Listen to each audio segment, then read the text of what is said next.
From the start, Azula appears to be detached but put together. She's cold and calculated, she's cutthroat, and won't allow a hair out of place. In my video on Zuko's redemption, we talked about how Zuko's need to earn the love of his father really shaped a lot of the actions and a lot of the inner conflict that we watched him work throughout the series. And obviously that same thing is true for Azula as well. She's driven by her need to be perfect in the eyes of her father. Her path in life, the decisions she makes, how she presents herself, it's all to gain her father's approval. And she succeeded in a wholly conditional way. Ozai is an incredibly intelligent man and a successful and powerful dictator. He is very good at understanding what it takes to manipulate a person and an entire people group. He knows how to find a person's weaknesses, spin things to change their perception, and use all that for his own good. And he did that with his family. He did that greatly with his children. He constantly compared his two kids, pitting them against each other and deciding who was more worthy of his love. He wanted his children to know that they were not good enough to deserve his love outright. They had to earn it and keep earning it. A child desperately needs their parents' love and acceptance. They need their parents' guidance and attention. These are things that psychologically will shape a child, will inhibit the way their brain functions if they don't receive. And Ozai would give his children just enough attention and admiration to make them desperately need more, but he would always keep them at arm's length so that they never quite had enough and always felt like they needed to prove themselves to receive this thing that is just a biological necessity for a child. And Azula is an incredibly smart character. She is a prodigy in many things, and her intelligence far exceeds her age. It is entirely very, very likely that she witnessed the way Ozai treated Zuko, that he saw Zuko's compassion and tenderness and kindness that he inherited from his mother, that he learned from his mother, saw the way Ozai penalized him for that and distanced himself further because of that, and she adjusted accordingly. She didn't want to be treated like Zuko. She didn't want to be the lesser child. She wanted the love and attention from her father, and so she made sure not to have any of the qualities that Zuko exhibited. Zuko, who was older than Azula and would have taken personality traits from both of his parents and been shaped by both of his parents, Azula had the benefit, or detriment, of being the younger child, and so she got to witness Zuko being shaped by both of his parents and being penalized for that, and so she, the younger, very perceptive, very intelligent child, witnessed that and chose to not be so shaped by both. Azula devotes her life to earning her father's love, just like Zuko did, but she succeeds in keeping his favor. And yet, even though she successfully stays in her father's good graces and sinks herself to match his ruthlessness, even when she's proven herself to be a good partner to him, and at the time that she's at the peak of his approval, when she shows a bit of vulnerability, just a moment of resistance to his plan and not unconditional servitude, he snaps at her to remind her of her place. And it's the traits that Azula embodied in order to earn her father's favor that pushed everybody else away. It was her cunning, her manipulation, her ruthlessness, her cruelty. These things are what made Zuko pull away from her and what made her friends not be able to get as close as it seemed like they genuinely wanted to be. Now, speaking of the rest of the family members, I've read so much commentary around Ursa and Iroh and how they failed Azula, and I do think that to an extent they absolutely did, but I also think that, at least for me, I don't feel like I can pull that much from what little information we got of their role in Azula's life as a child. In our flashbacks where we see Ursa taking an active role in her children's lives, we see those flashbacks through the perspective of Zuko, which means that we see mostly her one-on-one care for him and her one-on-one counsel to him, with only brief moments of her interacting with Azula. And those brief moments are her reprimanding Azula for her cruelty, because this is a Zuko flashback, and Azula's cruelty directly affected Zuko as a child and directly affected how Ursa would then try to counteract Azula's cruelty. And I certainly don't think that Ursa reprimanding her daughter for being needlessly cruel to her son is bad parenting. I think that's just parenting. I mean, Azula truly believed that her father was going to kill her brother, and she taunted him for it. So Ursa saying, "Come here, we're having a talk," that's good.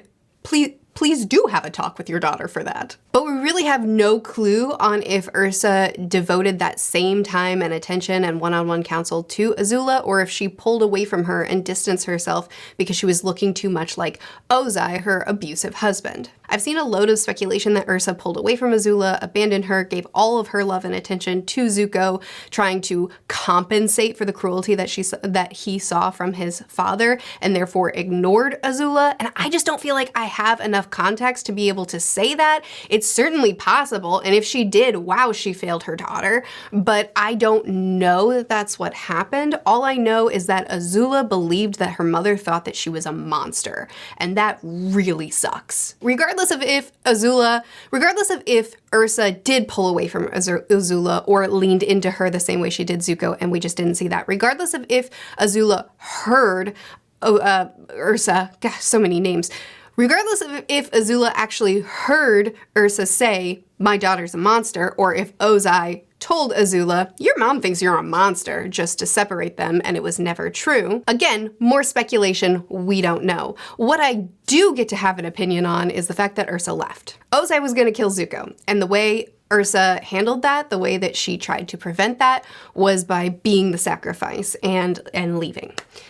I don't like this. I think that Ursa made the wrong call here. I realize that it's easier said than done to take your children away from the abusive husband, the abusive father, to run away with them all. He obviously wouldn't have allowed that. So sneaking off into the night, he probably would have hunted them down, and they probably all would have, or if he caught them, they would have all been punished. And maybe their fate would have been even worse. But as a mom, I would have at least tried. Again, easier said than done. I'm not in Ursa's position, but I would have at least tried. I can't imagine saying, "My husband is abusing me and my children daily, and he might kill one, so I'll just leave so that one can survive," but survive under now just the counsel of said child's abuser. And yes, Iroh was around, or would be around soon, but at this point, Iroh too was a baddie. He was trying to infiltrate Ba Sing Se. He was a ruthless general. He joked about bringing Ba Sing Se to the ground. I mean, I don't know what the timeline exactly is. Maybe Iroh was already showing signs of change by the time Ursa left. It's kind of murky to me, but regardless, Ursa, you shouldn't have left your kids. I realize you were trying to save Zuko's life, but there had to have been another way. And this isn't me saying Ursa is a bad mom, because I think that every parent does their darndest. No, I don't. I sure didn't. I think that most parents do their darndest, and we mess up, and that sucks. And sometimes that greatly affects kids' lives. And I do believe that Ursa tried to do the best thing that she could think to do. I just don't think she did the best thing that she could have done. I think she made the wrong call. Regardless of all those things, I think that I can definitively say that a child who was very, very young, having her mother leave in her essential developmental years, and now her only parent is one who intentionally withholds love and affection from her so that she can prove herself to him, so that he can shape her into another evil dictator, affected her. Affected the way she she developed. And I think one really big signifier of that is when Azula is losing herself and she starts seeing visions of her mom projected by her own consciousness. Her mom tells her that she did love her, that she does love her. And I'm not going to spoil anything outside of the canon series. The comics do kind of further elaborate on the fact that yes, Ursa did love Azula.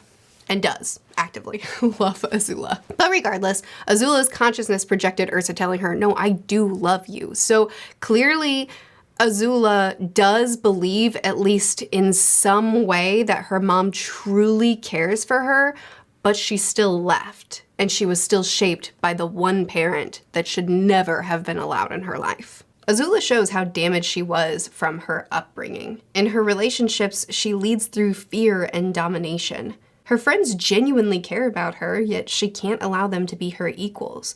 She doesn't know how to treat someone like that. Even her most trusted and loved friends, who I believe she truly loved very deeply, she has to tower over, control, manipulate, and intimidate. In the episode The Beach, which is a fan favorite and which shows a lot of humanity in all of our baddies, we get to see her be comedically awkward and over the top, like when she tries to flirt and she tells the guy that she's flirting with that he could bring down an airship with how sharp his suit is, basically complimenting him by saying that he could kill people with how sharp he is. Her idea of a compliment is aggression, and that's very off-putting to people. And while it's all played off for laughs, it still exposes how her perception of relating to people is so warped that it always has to be about aggression and domination. We see her lashing out on her friends, like we see all of them lashing out against each other, almost all of them. But we also see her immediately apologizing and trying to make things right because she does truly care. And when she does successfully flirt a little bit through the council of her friends and she does get a kiss, her immediate reaction is, again, about domination. The fact that she repeatedly tries to bond and relate to someone, and the only way she knows how is by saying, we're going to dominate together, we're going to destroy and kill together, I think really shows a lot about her upbringing and the only way she was allowed to bond up to this point, which is really tragic. To me, one of the saddest scenes among many, many sad scenes around Azula is when Mai and Ty Lee betray her. Now, this was an abusive friendship. Azula presented herself especially to Ty Lee, and Ty Lee said no thank you, and Azula said, okay, then I'll threaten your life. What do you think now? She is obviously the leader of this group. This is not friends on equal footing. This is one dominant person dictating what the group does, obviously. And I never fault anyone for getting out of any kind of abusive relationship, including an abusive friendship with this, which this definitely was. So Mai should have gotten out of this friendship. She should have chosen Zuko over Azula. Absolutely. That said, what Mai says, I love Zuko more than I fear you, I think is probably the deepest cut that Mai could have possibly given to Azula. And all Mai was doing was telling the truth, was telling her that you lead us through fear, but my love is stronger than fear, which was absolutely true for Mai, and she did nothing wrong by saying it. But looking at it specifically from Azula's perspective, she had just shared in the beach episode, or just recently shared in the beach episode, that she felt that everyone loved Zuko more than her. Everyone cared for Zuko more than her, which is funny because Zuko expresses similar sentiments in a different episode, which I've already quoted. She had just shared that she felt like everybody loved Zuko and everybody loved Zuko more than her, whereas she was considered the monster. And she leaned into her father and learned how to socialize and how to lead in her father's way through fear and manipulation. And now one of her closest confidants, one of the people that she cares about, truly, genuinely cares about more than anyone else in the world, her best friends, the people that she relies on and trusts, tell her that they too choose Zuko over her. They too love Zuko more than her. After a lifetime of believing that everyone loved Zuko more than her, apart from her father, believing that her mother thought that she was a monster, we saw the one scene where Iroh gave Zuko a really thoughtful gift and Azula a doll.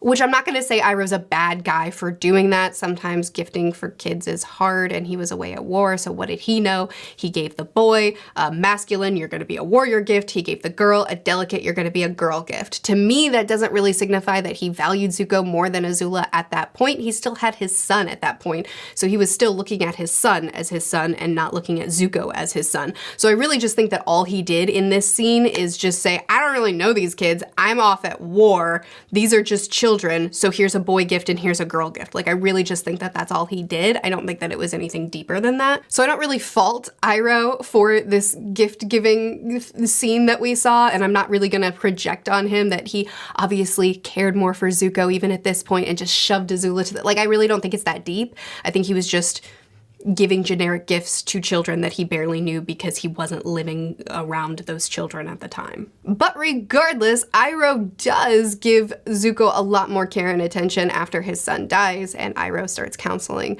Zuko, and from Zula's perspective, she sees that her mother thought that she was a monster. Iroh gave all of his care and love to Zuko, and now her closest friends, her closest confidants, the people that she trusts more than anyone, are also choosing Zuko over her. Again, May did nothing wrong here, but two things could be true at the same time. May was getting out of an abusive relationship and telling that person why she was getting out of it, and it was a very good reason. But at the same time, all of the baggage that Azula already held, all of the damage that had already been done to her, I see why this snapped her. Not only did she have no one but her abusive father and these friends, and now these friends have severed ties, so now all she has is her abusive father. Not only that, but the way they severed the ties was to remind her once again that everybody chooses Zuko over her. Whether that be true or perception, I don't really know. Again, it's really hard to judge Ursa off of so little context, but regardless, that was what happened in her mind, and I see why that was the final straw in breaking a deeply, deeply damaged child. The battle between Azula and Zuko was visually incredible and emotionally impactful. The writers could have easily put epic hype music behind it and given the viewer the vibe of, yeah, take down the baddie, but instead they put somber music behind it to signify to the viewers that what we were watching was a tragedy. A child that had been raised by an abusive father to become an abuser herself, and who had lost everything, including herself. We see her unraveling before the Agni Kai as she's dismissing everyone in her staff, people that she once trusted, because now she believes that no one could be loyal to her, no one could love her or care about her or want to be in her presence. So she just doesn't trust anyone anymore. And we see her unraveling in the Agni Kai as well, in the way that she holds herself and in the way she doesn't have the control anymore. She's usually so sure-footed and balanced and presents herself with such confidence, but during the Agni Kai, she's stilted. The way she walks is off balance. And even the way she talks, she's not this smooth-talking manipulator anymore. She's this unraveled, hysterical child. Azula deserved to be taken down. She committed so much evil throughout these 3 seasons, and she had no intention of stopping. She had to be stopped. She was a broken child who was trying to be what her father made her into, just like Zuko was in season 1. Zuko fought his way out of that and redeemed his life. Azula couldn't. That is a tragedy. I think during the Agni Kai, when Zuko baits her into using lightning by telling her, if you use lightning, I'll redirect it, I think that it wasn't necessarily a lapse in judgment so much. It was like she knew what she was doing. He wanted her to shoot lightning at him so he could redirect it. Cool.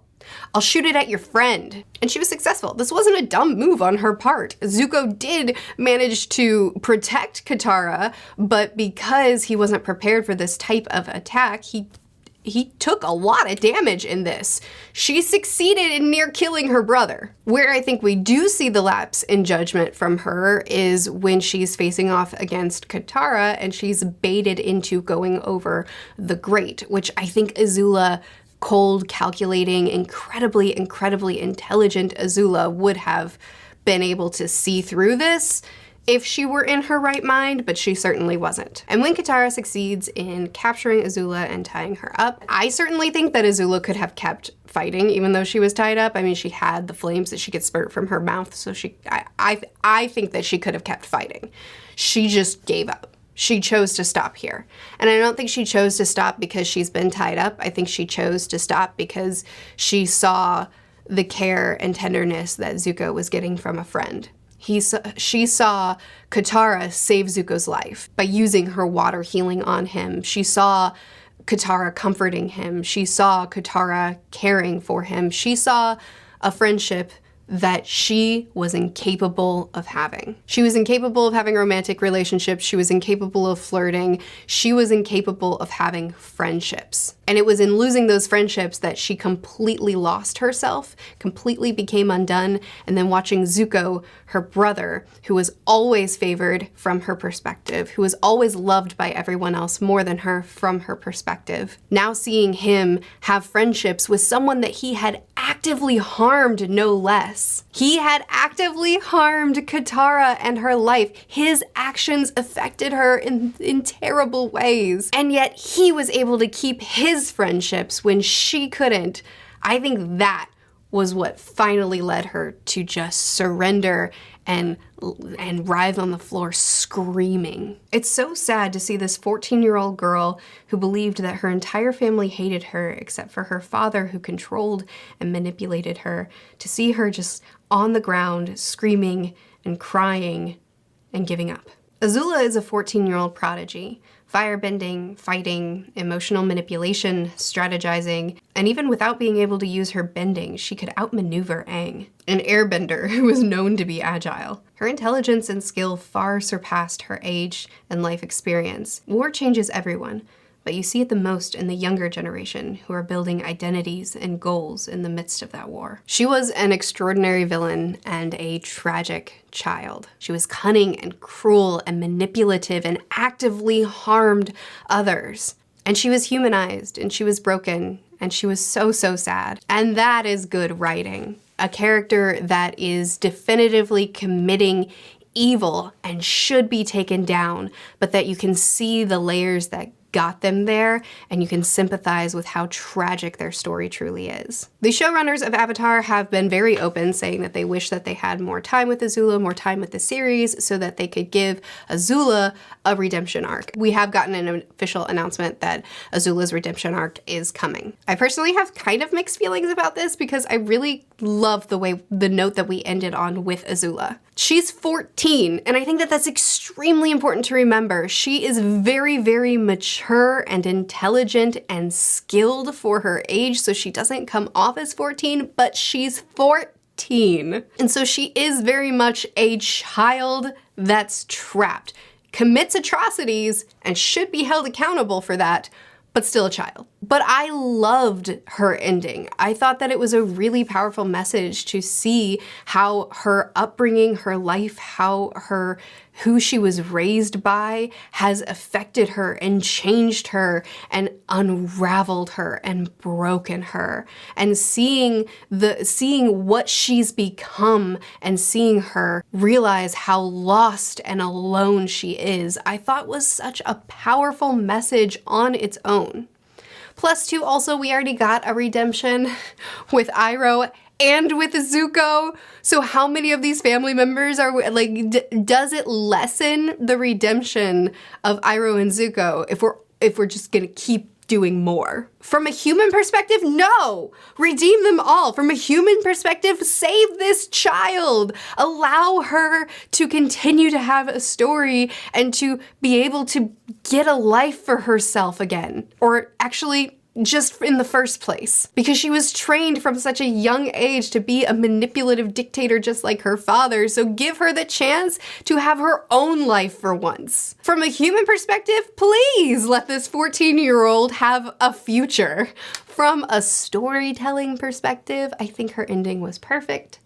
I think that it had such a strong message on its own. And I think from a storytelling perspective, just handing out redemptions left and right for this family does kind of lessen the impact of previous redemptions that we've already gotten. So yeah, I am a little bit conflicted about continuing this story in this direction, about giving her her redemption arc, but I also really do trust these showrunners, and I think that they're going to deliver an excellent story, and I'm not going to try to judge it too hard before I've actually seen anything, and I'm excited to see what they do with this.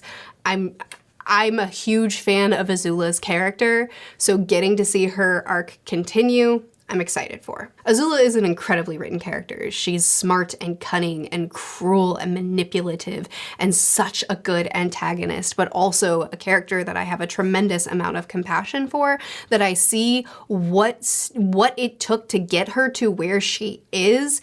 And while she needed to be brought down because she had no intentions of stopping, I still have so much compassion for her because of how much her circumstances are what brought her to this point. The writing is impeccable. I mean, she's such a humanized villain that still needs to be taken down and still needs to be held accountable for her actions, but there's so much humanity there for us to see and relate to and learn from. The show is just incredible. This show is incredible. Anyway, I would love to hear your thoughts on Azula. I know that there's a lot of mixed opinions about Azula and Ursa and even Iroh in that one little flashback. I definitely don't hold Iroh accountable for giving his nieces and nephews that he didn't live with and didn't know well generic gifts. But there is a lot to discuss on the little scenes we got from Ursa and the lot of scenes we got from Azula, so I'd love to hear your perspective on this character as well. I post videos every Monday, Wednesday, and Friday on this channel, Tuesdays and Thursdays on the second channel. I'll see you again soon. Bye.